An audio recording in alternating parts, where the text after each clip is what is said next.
Hey everybody, Justin here with Bear Zapper Barbecue. I hope you're having a great day. We've got the big green egg going. It's a beautiful fall day here in Connecticut. Got the egg going. Inside, we've got a prime rib tenderloin that I'm super pumped about. I love prime rib, one of my favorite cuts of meat. Got a nice tenderloin at a really good price. So all I'm going to do is I'm going to use a little of the W sauce from Bear & Burton's just to coat the outside. We're going to have the brisket seasoning from Lane's adhere nicely to to the binder itself, that W sauce binder, as well as the meat. Then we're going to throw it on. So we want this thing to get up to maybe about 250. We're going to throw it on, let it get up to about 130, and then we're going to sear it. So I'm super pumped, really excited about this one, so stay tuned. All right, so we have the brisket seasoning on there. Again, I hit it with some of that W sauce.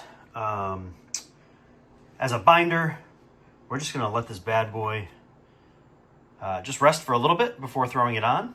Once it's up to temperature, we're going to get it on. We're going to stick our little meat probe in there, and we're going to smoke away. Let's go. All right, the bad boy's on.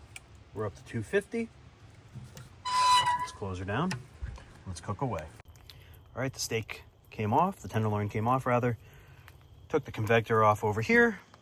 Now, we've got the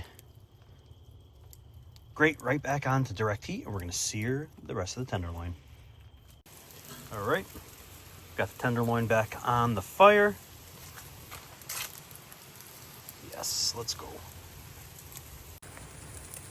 And it just started raining on me. Great times. Anyway, you want to flip it every 30 seconds or so. Get a nice, fairly even char on it. You do all sides because it's a tenderloin. Flip from bottom to top to side to side.